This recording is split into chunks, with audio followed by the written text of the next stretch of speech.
오늘 말씀은 누가복음 강해 50번째입니다. 위선에 대한 확실한 치유. 위선에 대한 확실한 치유.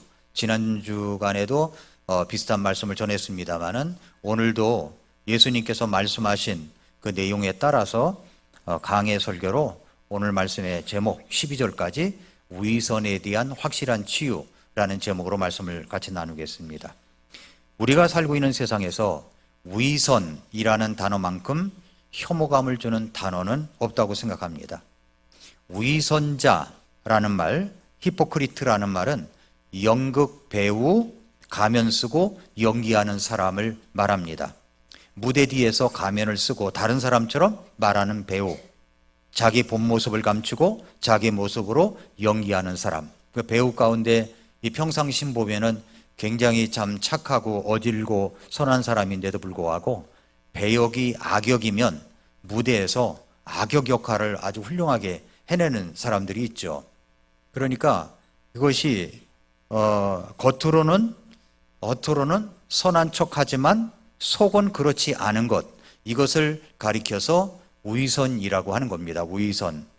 이 말은 사실 사기꾼, 거짓말쟁이라는 말보다도 더 심각하게 느껴지는 단어입니다.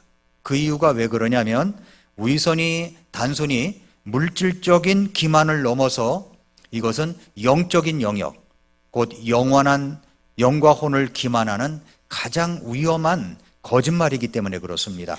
그러니까 위선은 자기를 향한 거짓말의 모습입니다. 예수님께서는 수많은 군중 앞에서 제자들에게 가장 먼저 그리고 가장 강력하게 경고하셨던 내용이 오늘 본문 1절입니다. 너희는 바리새인들의 누룩 곧 위선을 조심하라. 이 말씀을 하셨습니다. 바리새인들의 종교는 겉으로는 경건해 보였습니다. 그러나 속은 썩어 있었습니다. 예수님은 그들의 위선을 누룩에 비유를 하시면서 누룩은 반죽 전체를 부풀려서 이제 부패시키는 것처럼 위선적인 종교는 개인의 영과 혼뿐만 아니라 공동체 전체를 오염시키고 부패시킨다는 겁니다. 그래서 모든 거짓 종교는 위선입니다.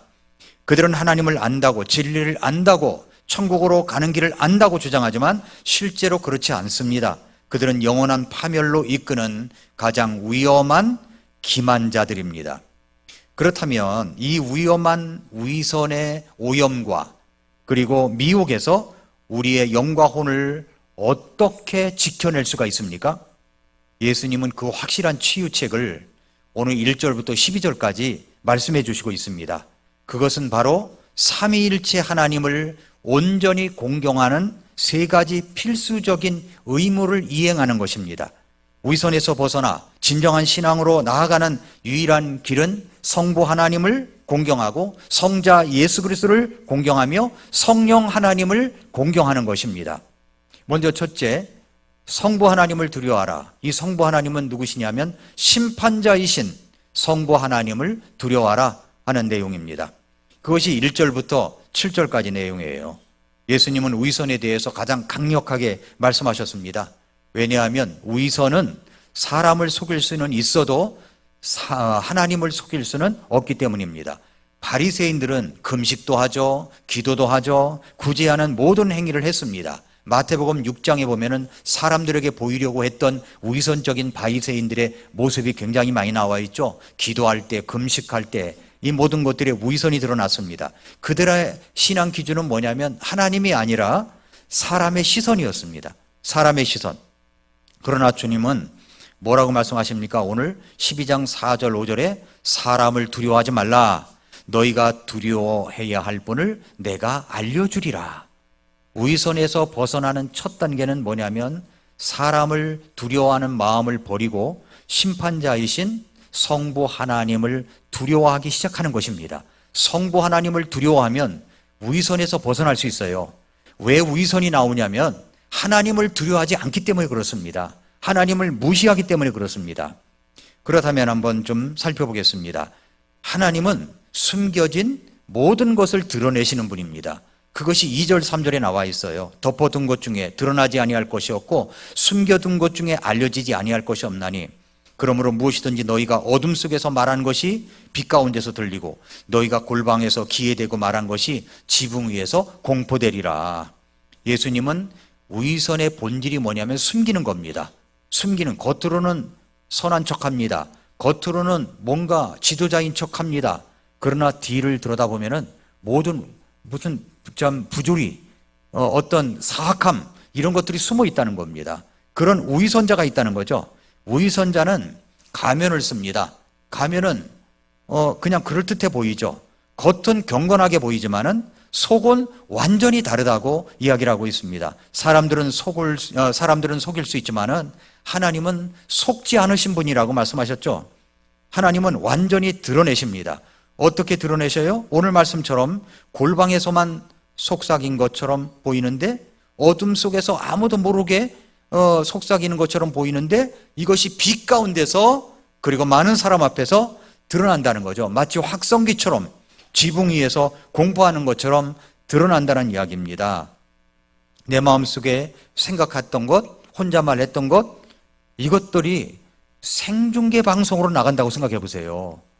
다 드러나는 거 아닙니까? 무슨 생각을 하고 있는지, 무슨 마음을 안고 있는지, 이런 것들, 감추어진 동기, 숨겨둔 죄, 남에게 말하고 싶지 않은 생각들, 속으로만 했던 비판과 원망, 아무도 모를 것 같은 죄의 습관들, 모든 것이 마지막 날에 폭로될 것입니다. 왜 그것을 드러내시냐면은 하나님은 악을 미워하시며 진짜를 드러내시고 거짓을 심판하시기 때문입니다. 어떤 신학자는 이렇게 말했어요. 하나님의 심판대 앞에서 위선은 모두 벗겨지고 진실만이 마지막에 남는다. 이런 이야기를 했습니다. 우리는 사람의 시선을 의식할 때는 위선자가 됩니다. 그러나 하나님의 시선을 의식할 때는 진짜 믿음 있는 자가 되는 겁니다. 누구를 의식하며 살아가십니까? 하나님은 위선자를 지옥에서 벌하시는 분이십니다. 누가복음 12장 4절 5절에 내가 내 친구인 너희에게 이르노니 몸을 죽이고 그 뒤에는 더 이상 아무것도 할 수 없는 자들을 두려워하지 말라. 오히려 너희가 두려워해야 할 분을 내가 미리 너희에게 알려주는데 그게 뭐냐면 죽인 뒤 지옥에 던지는 권능이 있으신 분을 두려워하라. 참으로 내가 너희에게 이르노니 그분을 두려워하라 말씀하고 있습니다. 여러분, 사람이 할 수 있는 한계가 있어요. 사람이 할 수 있는 최악은 뭐냐면 우리의 육체를 해치는 거죠. 어떤 사람이 너 죽일 거야, 뭐 할 거야, 윽박지르고 협박하고 합니다. 그러나 사람이 우리를 미워할 수 있고 비난할 수 있고 공격할 수 있지만 우리의 영과 혼은 손댈 수가 없는 겁니다. 그래서 예수님은 말씀하십니다. 사람을 두려워하지 말아라. 사람을 두려워하지 말아라. 그러면서 하나님은 어떤 분이냐면 죽인 뒤 죽었습니다. 그러면 지옥에 던지는 권능이 있으신 분이다 라고 말씀하고 있습니다. 여기에 나오는 지옥은 게헨나입니다. 게헨나. 그러니까 불, 꺼지지 않는 불호수를 이야기합니다. 영원한 불, 영원한 고통, 뒤돌아올 수 없는 영벌을 의미하는 겁니다. 위선자는 사람의 비난은 무서워하면서도 정작 하나님의 심판은 두려워하지 않아요. 눈에 보이지 않으니까, 당장 뭐가 심판이 오지 않으니까 두려워하지 않습니다. 사람들만 의식하고 사람들의 시선만 두려워합니다. 그것이 위선의 무서움입니다. 사람은 속여도 되지만 하나님은 속일 수 없습니다. 하나님을 두려워하는 신앙은 복된 신앙이에요. 성경은 여러 번 말씀하고 있죠. 잠언 1장 7절에도 여기 주를 두려워하는 것이 지식의 시작이라고 했고 시편 25편 12절에도 주를 두려워하는 것을 내가 하나님이 친히 가르치신다라고 말씀하고 있습니다. 하나님을 두려워하면 두려움에서 자유하게 됩니다. 희한하죠? 하나님을 두려워하면 두려움에서 벗어날 수 있어요. 그런데 하나님을 두려워하지 않고 사람을 두려워하면 두려움에서 절대 벗어날 수가 없습니다. 하나님의 지식에서 벗어나는 것은 아무것도 없습니다. 12장 6절 7절에 예수님은 이제 참새를 비유로 말씀하십니다. 참새 5마리가 있는데 이 아사리온에 팔리지 아니하느냐? 그러나 하나님 앞에서는 그것들 중에 하나도 잊히지 아니하리라. 더욱이 아버지께서 너희 머리털까지도 다 세셨나니 그러므로 두려워하지 말라. 너희는 많은 참새들보다 더 귀중하니라. 하나님은 참새도 하나님이 아십니다. 참새는 그 시대에 가장 하찮은 생물입니다. 그러나 하나님은 그 작은 참새조차도 잊지 않으신다고 했습니다. 그러면 하나님이 우리 안에 있는 위선, 우리 안에 있는 은밀한 생각들, 우리 안에 숨겨둔 죄를 우리 주님이 모르실 수가 있을까요? 절대 그렇지 않다는 겁니다. 우리 주님은 머리털까지도 세신 바 됐다고 이야기를 합니다. 저는 우리 집에서 이 청소하는 것을 도맡아 하고 있습니다. 제가 다 청소를 해요. 어떤 때는 이제 아주 오래된 로봇 청소기가 이제 집안을 돌아다니다가 배터리가 모자라가지고 중간에 설 정도로 그렇게 이제 썼습니다. 그런데요, 웬 머리카락이 그렇게 많이 나옵니까?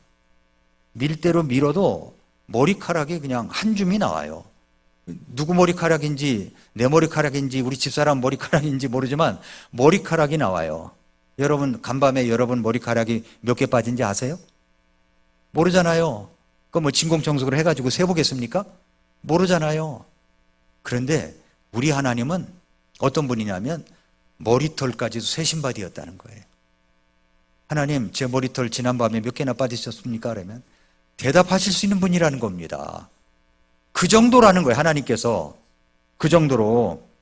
그러면서 뭐라고 말씀하시냐면은 위선자는 숨길 수 없기 때문에 위선은 숨길 수가 없어요. 하나님을 두려워해야 된다. 하나님을 두려워하는 자에게는 위로가 있습니다. 위로. 너희는 참새들보다 더 귀중하니라.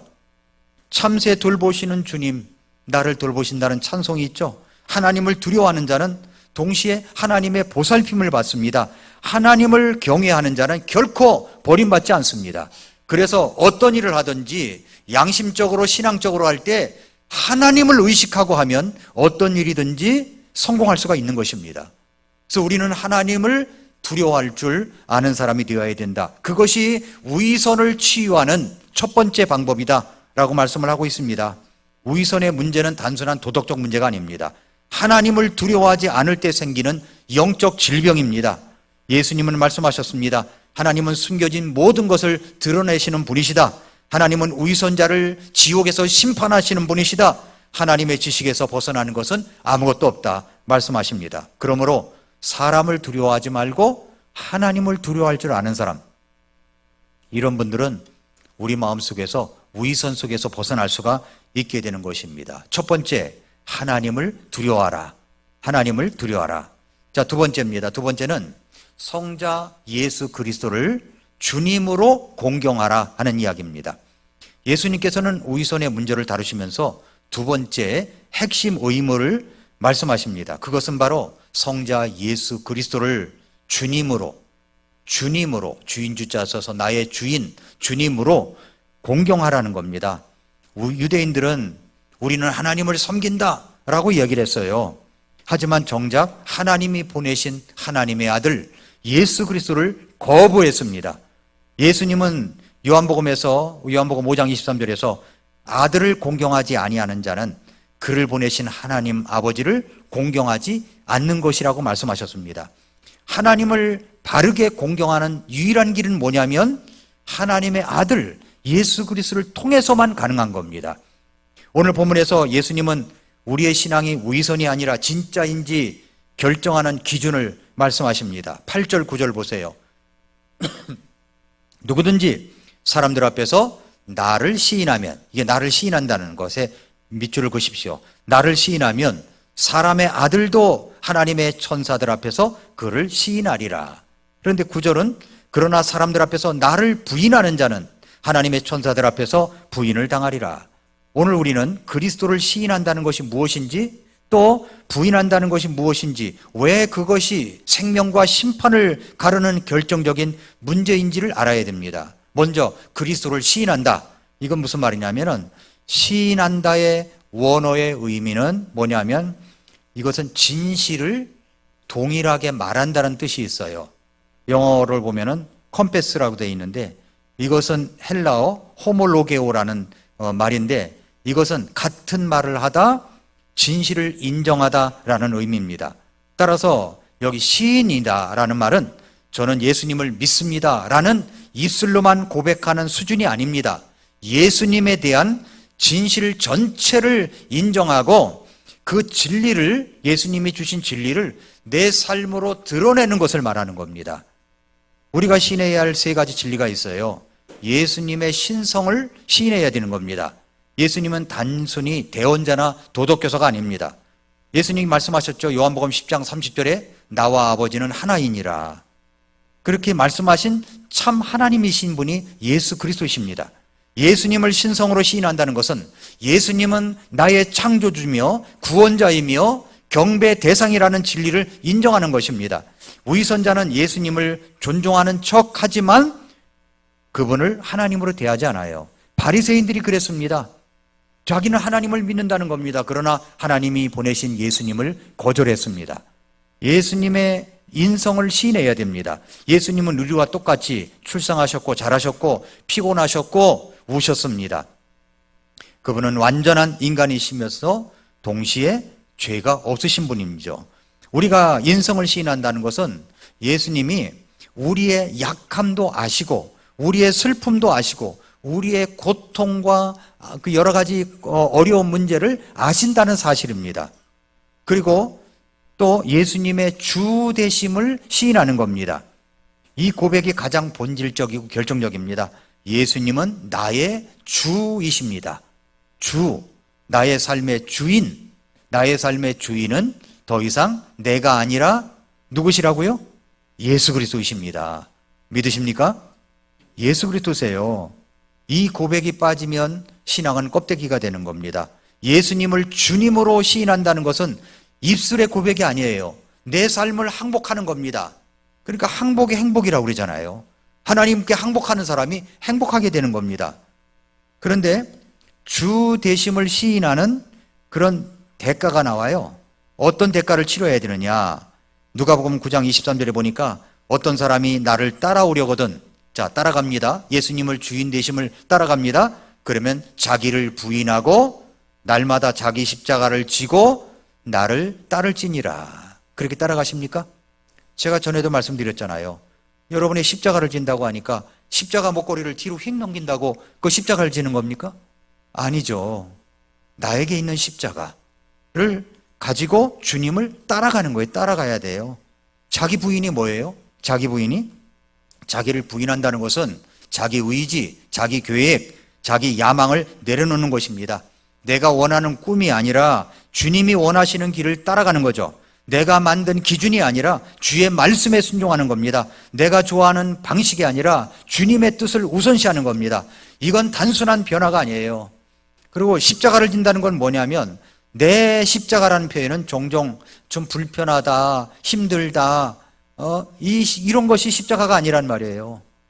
남편이 십자가가 아니에요. 아내가 십자가가 아니란 말이에요. 1세기 유대인들에게 십자가는 뭐를 말했냐면은 크리스찬들은 오직 죽음만 의미했어요. 죽음으로 가는 길, 신앙 때문에 죽음으로 가는 길을 의미했습니다. 예수님은 이렇게 말씀하고 계시는 겁니다. 나를 따라오려면 죽을 각오를 해라. 너 자신에게 죽지 않는다면 결코 나를 따를 수 없다. 나는 죽고 예수님이 주인이신 거죠. 예수님이 주인이신 겁니다. 위선자는 절대로 자기 부인을 하지 않습니다. 위선자는 겉모습만 경건해 보일 뿐 속으로는 자기 의와 자기 영광을 추구합니다. 그러나 참된 제자는 자기를 내려놓음으로 참된 생명을 얻습니다. 마가복음 8장 35절에 자기 생명을 구원하는 자는 잃을 것이요 나와 복음을 위하여 자기 생명을 잃는 자는 구원하리라 말씀하셨습니다. 그러니까 위선은 무슨 말이냐면은 내가 중심인 사람이에요. 내가 중심인 사람. 그러나 신앙은 예수님이 중심인 사람입니다. 심판대에서 결정되는 시인의 결과가 있습니다. 최후 심판대에서 드러납니다. 그리스도를 시인한 자의 영광은 뭐냐면 12장 8절 사람들 앞에서 나를 시인하면 사람의 아들도 하나님의 천사들 앞에서 그를 시인하리라. 이 장면을 한번 상상해 보세요. 하나님 앞에서 수많은 천사들이 둘러선 장엄한 심판대에서 예수님께서 친히 말씀하셨습니다. 이 사람은 내 사람이다. 이 사람은 나를 위해서 지금까지 살아왔다. 나는 이 사람을 안다. 그렇게 시인하는 겁니다. 시인하고 심판대 앞에서 상급을 주는 거죠. 이것보다 더 영광스러운 순간이 있을까요? 이 시인은 예수님의 이름을 부끄러워하지 않는 사람들, 사람들 앞에서 내 신앙을 숨기지 않은 사람들, 주님의 진리를 생명처럼 붙든 자들, 삶으로 주님의 주되심을 드러난 사람들, 이런 사람들입니다. 옛날에 저희 우리 아버님, 제가 어렸을 때 우리 아버님 보면은 동네 친구들이 교회당을 가는데 그냥 가는 게 아니라 성경책을 신문지에다 이렇게 싸가지고 안 보이게 하고서 교회당을 간다는 거예요. 저희 아버지가 이야기한 걸 어렸을 때 들은 기억이 나요. 왜 그럴까요? 교회 가는 것이 부끄럽다고 생각이 되는 겁니다. 여러분, 교회당 오는 것이 부끄럽습니까? 그렇지 않죠. 성경책 가지고 다니는 것이 부끄럽습니까? 그렇지 않아요. 지하철 안에서 성경책을 읽는 것이 부끄럽습니까? 그렇지 않아요. 그러나 어떤 사람에게는 부끄럽게 여겨지는 겁니다. 예수님을 신한 것, 나는 예수님을 믿습니다. 당신도 한번 믿어보세요. 내가 믿어보니까 참 좋습니다. 이건 예수님을 시인하는 거죠. 바로 이렇게 시인하는 사람들을 우리 주님께서 상급을 주실 때 시인한다는 겁니다.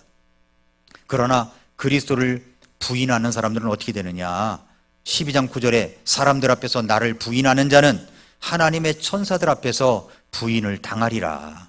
무슨 말입니까? 부인은 입술의 부정만을 말하지 않아요.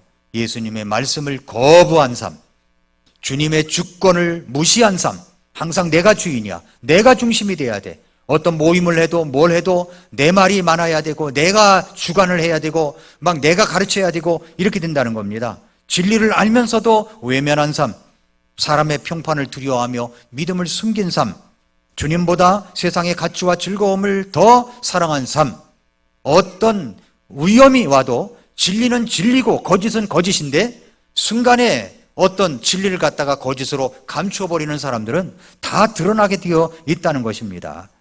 예수님께서 심판대에서 이렇게 말씀하실 것입니다. 마태복음 7장 23절에 나는 너를 도무지 알지 못한다. 아, 주님 모르시다니요. 내가 주님의 이름으로 권능 있게 말씀도 전하고 마귀들도 내쫓고 많은 일들을 했습니다. 주님 나를 모르시다니요. 그랬더니 처음부터 몰랐다고 우리 주님께서 말씀하십니다. 알다가 모른다는 말이 아니에요. 처음부터 몰랐다는 이야기입니다. 나는 너를 도무지 알지 못한다. 이 절망적인 선포와 함께 영원한 형벌로 떨어지게 된다는 말입니다. 위선에서 벗어나는 두 번째 길은 성자 예수 그리스도를 주님으로, 주님으로 인정하고 시인하고 공경하는 겁니다. 그래서 이제 사람들 앞에서 나를 시인하면 내가 너를 아버지 앞에서 시인하리라 말씀하신 것을 기억하고 어떤 상황에서든지 주님을 인정하고 주님이 주인 되는 삶을 살아가는 것, 이것이 바로 우리 예수 그리스도를 공경하는 것입니다. 마지막 세 번째가 있어요. 그것은 계시자이신 성령 하나님을 공경하라 하는 것입니다. 성령 하나님을 공경하라. 위선을 치유하는 이야기입니다. 위선에서 벗어나는 이제 세 번째, 이자 가장 중요한 의무가 뭐냐면 성령 하나님을 공경하는 겁니다. 성부 하나님을 공경해야 됩니다. 그러나 성부 하나님을 공경하려면 성자 예수 그리스도를 공경해야 됩니다. 그리고 성자 예수 그리스도를 공경하려면 성령 하나님을 공경해야 되는 겁니다. 삼위일체 하나님이 같이 이제 함께 있죠. 성령님은 그리스도를 계시하시는 분이십니다. 그런데 잘 들어보세요. 성령님은 왜 계시냐면 그리스도를 계시하시는 분이세요. 근데 성령 하나님은 구원의 진리를 우리에게 계시하시는 주권적인 계시자입니다. 고린도전서 12장 3절에 성령님으로 말미암지 않고서는 아무도 예수님을 주라고 말할 수 없느니라. 그러니까 내가 예수님을 믿게 된 것도 성령님께서 깨닫게 해주시고 도와주셨기 때문에 예수님을 믿게 된 겁니다. 그런데 오늘날 문제가 뭐냐면 이 성령 하나님을, 성령님 자체를 경험 중심으로 찾는 경향이 있어요. 그 체험주의 신앙으로 찾는 사람들이 있습니다. 그래서 오 성령 하나님이시여 뭐 오시옵소서, 성령 하나님 뜨거운 감정을 추구하고 체험을 추구하고 감정적으로 막 고양되고 눈물이 나고 막 전율을 일으키고, 어떤 사람이 그 사이비들은 그런 게 있어요. 뭐냐면 성령을 준다고 하면서 칩니다. 치면은 기도받는 사람들이 막 뜨겁다는 거예요. 막 뜨거. 사도행전 2장에 뭐 불같이 내리는 성령이라고 그래서 뭐 뜨겁습니까? 여러분 성령 받을 때 뜨거웠어요, 마음이? 뭐 견딜 수가 없어가지고 막 찬물에 들어가고 막 그랬습니까? 아니죠. 믿을 때 성령님이 내 안에 들어오셔요. 내 안에 평안을 주시고 기쁨을 주시는 분이신데, 그러나 오늘날 성령님 자체를 막 드러내가지고 뜨거운 감정을 추구하고 체험을 추구하고 감정적으로 막 불러일으켜서 인위적으로 어떤 것들을 고양한다는 겁니다. 통성기도를 시키면 막 양쪽에서 막 북을 둥둥둥둥 쳐가지고 막 그 음향 소리에 사람들의 감정이 막 뜨거워지게 만들어서 그것이 마치 성령님의 역사인 양 그렇게 만들어 간다는 것이죠. 그것이 문제라는 겁니다. 그러나 우리 성령님이 왜 계십니까? 성령님은 왜 계시냐면은 예수 그리스도를 드러내시려고 계시는 분이세요. 예수 그리스도를 드러내시는 분입니다. 그래서 성령님으로 말미암지 않고는 예수님을 주라고 말할 수 없다고 말씀하는 겁니다. 우리는 스스로의 힘이나 지혜로 예수 그리스도가 주님이시라는 것을 진리를 깨달을 수가 없습니다. 오직 성령님께서 거룩한 말씀, 하나님의 말씀을 통해서 그리스도에 대한 진리를 이해시켜 주시고 깨닫게 해주시고 역사하셨기 때문에 내가 죄인됨을 시인하고 예수님을 구주와 주님으로 영접하게 된 것입니다. 용서받지 못할 죄는 뭐냐면 성령 모독죄입니다. 성령 모독죄. 누가복음 12장 10절을 보세요. 누구든지 사람의 아들을 대적하는 말을 하면 그는 용서받지만 성령님을 대적하여 신성 모독하는 자는 용서받지 못하리라. 예수님을 거부하고 대적했던 죄, 이건 나중에 회개하면 용서받아요. 그러나 우리는 모두 구원받기 전에 그리스도를 부인하고 대적하는 죄를 지었었습니다. 그러나 문제는 뭐냐면 성령님을 모독하는 죄는 다릅니다. 이것은 무슨 말이냐면은 성령님께서 내게 깨달음을 주셔요. 계시하신 그리스도에 대한 진리, 구원의 유일한 길, 예수 그리스도를 보여주시는데도 불구하고 이것을 거부하는 겁니다. 성령님이 깨닫게 해주시는데도 불구하고 이것을 거부하는 거죠. 그럼 성령님의 계시를 거부하면 진리에 이르는 다른 길은 없습니다. 성령님의 증언을 거부하는 것은 구원의 문제를 스스로 닫아버리는 행위이기 때문에 그것은 용서받을 수가 없다는 말입니다. 11절 12절 다시 보세요. 그들이 너희를 회당들과 행정관들과 권세 있는 자들에게 끌고 가거든 너희가 어떻게 혹은 무엇을 대답하며 무엇을 말할까 염려하지 말라. 너희가 무엇을 말해야만 할지 성령님께서 바로 그 시각에 너희에게 가르치시리라 하시니라 말씀했습니다. 이건 박해와 고난의 순간에도 주어지는 약속입니다. 그리스도를 시인하는 삶을 살 때 우리는 세상의 미움과 박해를 피할 수가 없습니다. 그러나 성령을 공경하는 자는 가장 두려운 순간, 목숨이 위태로운 순간에도 예수님이 주님 되심, 예수님이 나의 구세주라는 것을 시인해야만 되는 그 순간에 성령님께서 나를 도와주셔서 능력을 주시고 힘을 주셔서 두려워하지 않고 증언하게 해주신다는 말씀입니다. 그러므로 성령님께서 우리 안에 내주하시면서 우리의 믿음을 지켜주시고 우리가 해야 할 말을 가르쳐 주시는 분이십니다. 이제 결론을 맺겠습니다. 12장 전체의 흐름이 뭐냐면 예수님께서 경고하신 위선이라고 하는 문제는 추상적인 개념이 아닙니다. 삶의 구체적인 어떤 영역에서 드러나는 실제적인 죄입니다. 바리새인들은 겉으로는 경건했지만 그 속은 썩어 있었습니다. 예수님께서는 그들의 위선을 누룩에 비유하셨어요. 누룩. 너희는 바리새인들의 누룩, 곧 위선을 조심하라. 겉과 속이 다르다는 말이죠. 누룩이 반죽 전체를 퍼지게 하듯 위선은 개인의 영과 혼뿐만 아니라 공동체 전체를 부패시키는 독이 될 수가 있습니다. 그렇다면 위선은 어디서 드러날까요? 겉과 속이 어디서 드러날까요?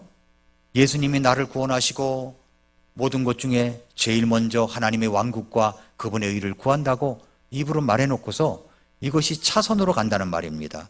먼저 예배 태도에서 드러나는 위선이 있습니다. 위선의 첫 번째 특징은 예배가 마음 없이 진행된다는 거예요.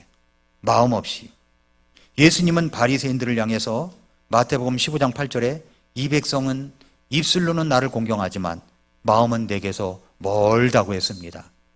겉으로는 예배를 드리지만 마음은 하나님이 아니라 사람, 명예, 체면, 자기 의로 가 있습니다. 예배는 하나님의 사랑의 바로미터입니다.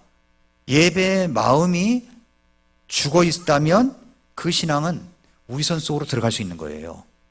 그러니까 예배의 태도를 바르게 해야 되는 겁니다. 제가 왜 예배의 태도에 대해서 그렇게 말하고 예배의 복장과 예배의 마음을 이야기하느냐 하면 우리 주님 앞에 우리 주님을 향한 사랑의 진실이 드러나야 하기 때문에 그렇다는 말입니다.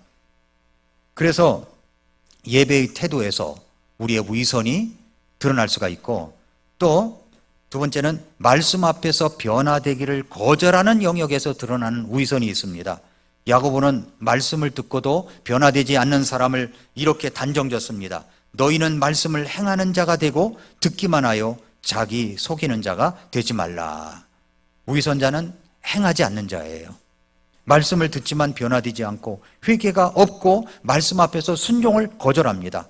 요한일서는 요한일서 2장 4절에 그의 계명을 지키지 않는 자는 거짓말하는 자요 진리가 그 속에 있지 않다고 이야기를 하고 있습니다.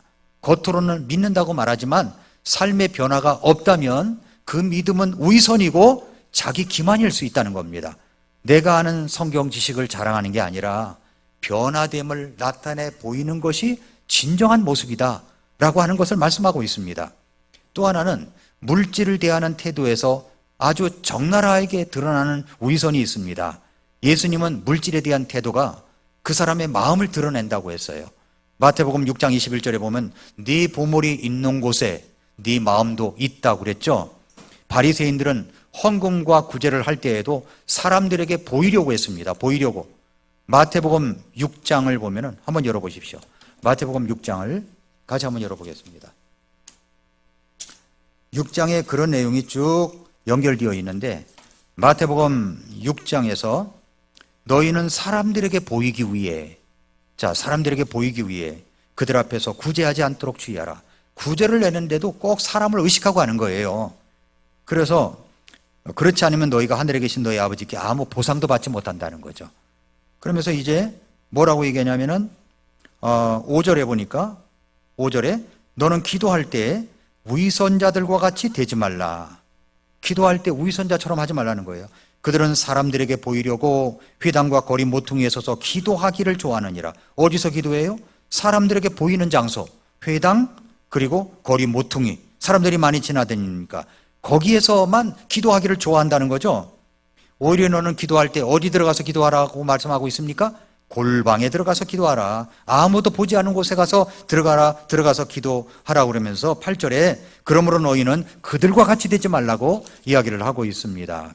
그러면서 이제 예수님께서, 주님께서 가르쳐 주시는 주기도문, 그러면서 9절부터 이런 스타일로, 이런 모델로 기도해야 된다고 하면서 9절부터 15절까지 말씀하고 있는 거고, 16절에 보면은 또한 너희는 금식할 때 위선자들처럼 슬픈 기색을 보이지 말라.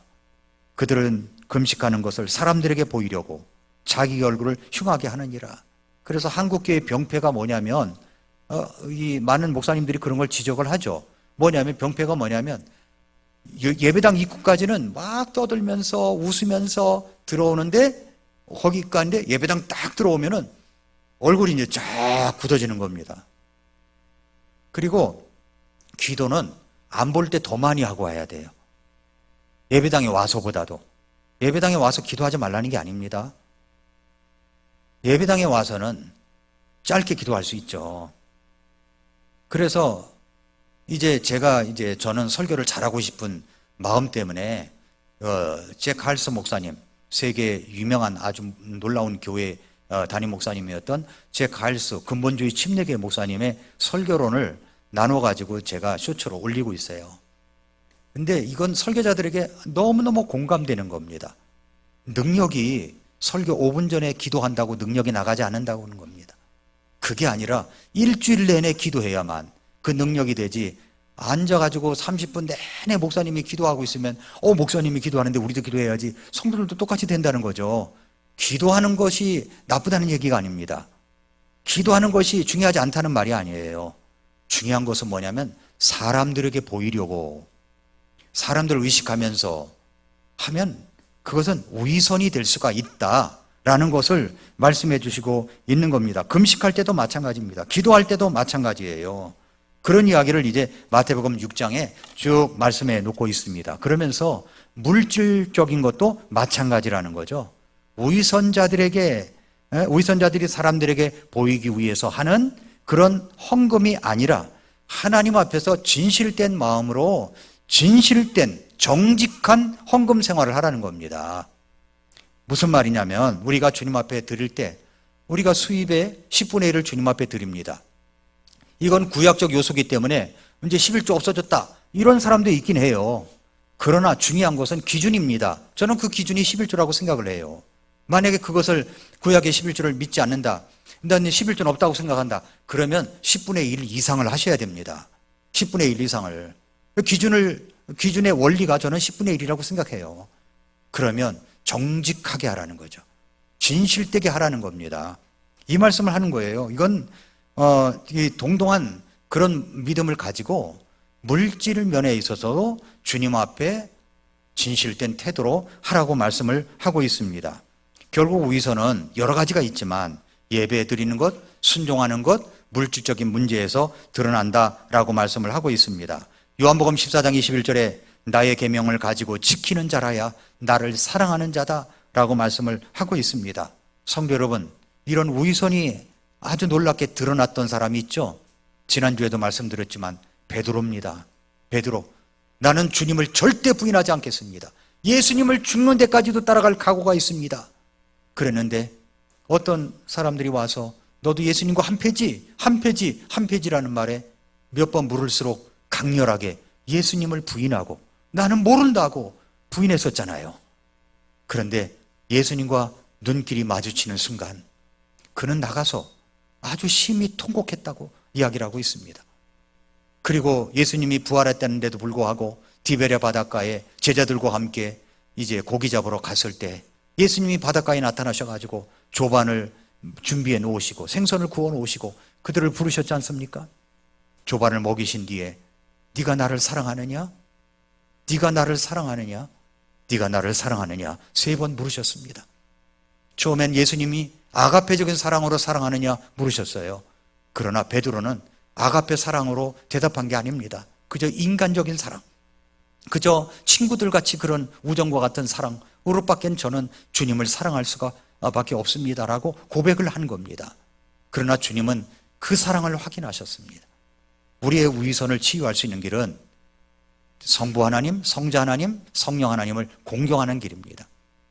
그리고 그 하나님께서 독생자 예수님을 이 땅에 보내주시고 나 같은 자를 구원하여 주셨는데 어떤 사람을 통해서 들려주신 복음을 통해 성령 하나님께서 내가 복음을 깨닫게 해주시고 내가 죄인됨을 회개하고 예수님을 구주와 주님으로 영접하게 한 것을 감사하면서 그 다음에 주님을 사랑합니다 하는 이 사랑의 고백이 이어지는 모습이 바로 우리의 위선을 치유하는 길입니다. 위선이 없는 사람이 어디 있겠습니까? 겉과 속이 다른 것이 우리 생활 속에도 드러납니다. 그것이 절대로 없다 그런 말이 아닙니다. 그럴 수 있어요. 베드로처럼. 그러나 베드로는 회개하고 주님을 사랑하면서 참 주님의 십자가의 복음을 전하는 위대한 사명을 이룬 사람이 되었습니다. 저와 여러분도 마찬가지입니다. 바로 그렇게 하나님께서 우리에게 말씀하신 말씀 두 길, 사람들의 칭찬을 두려워하며 의선의 누룩에 갇힌 그런 길이 있고 삼위일체 하나님을 경험하면서 주님의 사랑을 확인하며 고백하는 영원한 생명의 길이 있습니다. 여러분, 그렇다면 어느 길로 가야 하겠습니까? 기도하겠습니다.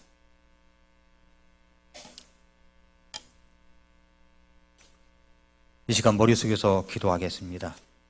여러분 마음속에 나는 하나님 앞에 진실한가? 나 같은 자를 살려주신 그 주님 앞에 진실한가를 생각해 보십시오. 혹시 사람들을 의식하고 자기 의식을 하고 물질을 의식하고 환경을 의식해서 어떤 위선적인 모습이 혹 있지 않습니까? 오늘 주님은 말씀하셨습니다. 그 위선을 치유할 수 있는 길은 성부 하나님을 공경하고 그리고 성자 예수 그리스도 하나님을 공경하고 성령 하나님을 공경하는 길이라고 했습니다. 그럴 때 하나님께서 우리의 위선을 치유해 주십니다. 하나님, 주님 앞에 진실된 모습으로 베드로처럼 주님 사랑합니다 고백하며 나아가는 자가 될 수 있게 해달라고 같이 기도하겠습니다.